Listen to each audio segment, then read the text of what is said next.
Think about the most important years of your life. The years you learned to walk, the years you learned to talk, the years you figured out what food was, what love was, what pain was, the years your brain was growing faster than it will ever grow again, doubling in size, building a million new connections every single second.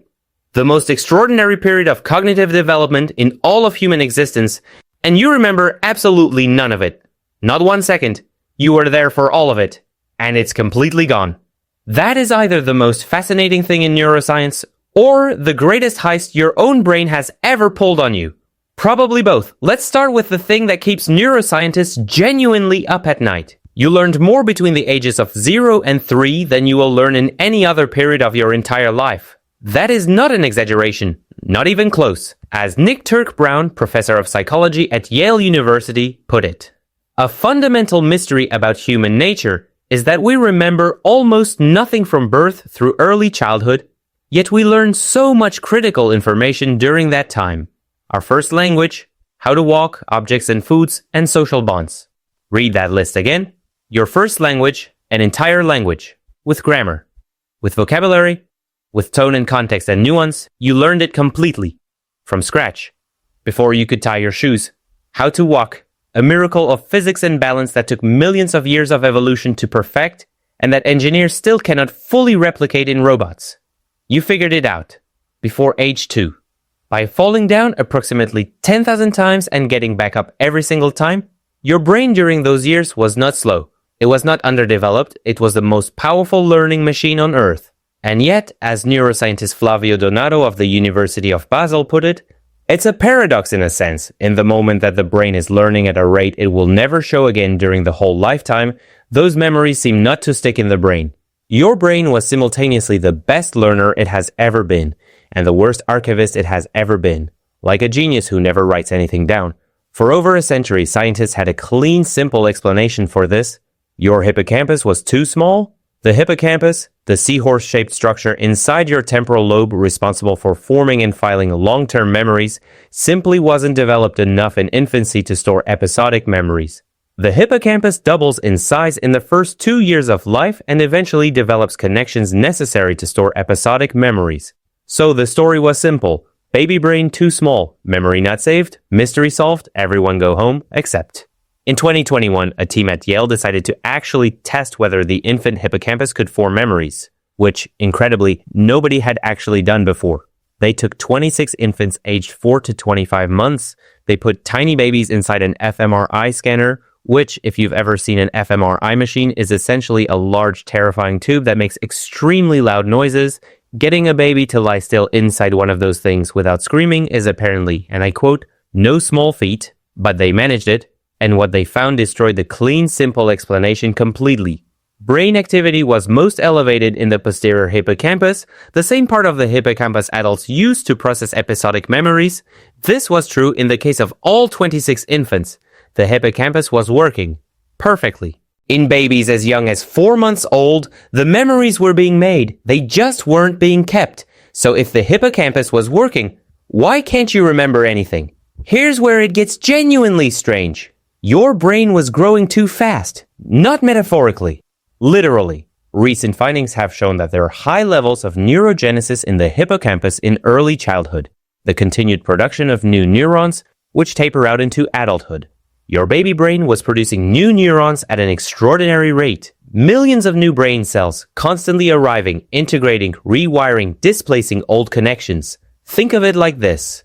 Imagine you write something important on a whiteboard. Now imagine that every 20 minutes someone adds 1,000 new lines of writing all over the whiteboard, not erasing what you wrote, just writing over it, around it, through it, until your original message is completely buried under 1,000,000 new marks. The new neurons weren't erasing your memories, they were burying them, under an avalanche of new growth so rapid, so relentless, that the old connections, the ones carrying your early memories, simply couldn't survive the reconstruction. The inability to recall our earliest memories could suggest a failure to retrieve rather than a failure to store. The memories might still be in there, somewhere, buried under 30 years of neural growth, inaccessible, not gone, just impossibly deep, like a note you wrote on the bottom layer of a 1,000,000-page book. It's still there, you just can't get to it. But wait, there is a second explanation, and this one is somehow even weirder. You couldn't talk. That sounds obvious, but the implications are not obvious at all. Here's the thing about memory that most people don't know. Human episodic memory, the kind that lets you remember specific events, specific moments, specific scenes from your life, is deeply, fundamentally tied to language. Not because you need language to experience things, but because you need language to file them. When something happens to you now, your brain automatically narrates it. I walked into the kitchen, I opened the fridge, the milk was out, I was annoyed. That internal narrative, that running commentary your brain provides, is what creates the indexable, retrievable memory of the event. Your brain tags experiences with words, with context, with the linguistic markers that allow future you to search and find them again. A baby has none of this. Autobiographical memory might begin with the stories we tell each other. A 2-year-old experiencing something extraordinary has no internal narrator. No language to tag the experience with, no filing system to drop it into. The experience happens. Fully, completely. It is felt in every detail and then it floats away. Not because the brain didn't care, but because the brain didn't yet have the words to hold it down. Now, I would be doing you a disservice if I didn't mention the most famous explanation for childhood amnesia, the one that came first, Sigmund Freud, who looked at the fact that humans can't remember early childhood and concluded, with great confidence and absolutely zero brain scans, that the reason was repression.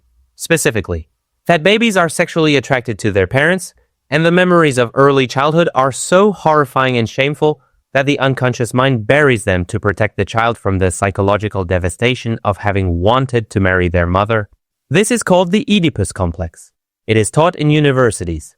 It is also, according to every neuroscientist who has studied childhood amnesia since then, completely wrong. Freudian theory, including his explanation for childhood amnesia, has been criticized for extensive use of anecdotal evidence rather than scientific research and his observations that allow for multiple interpretations.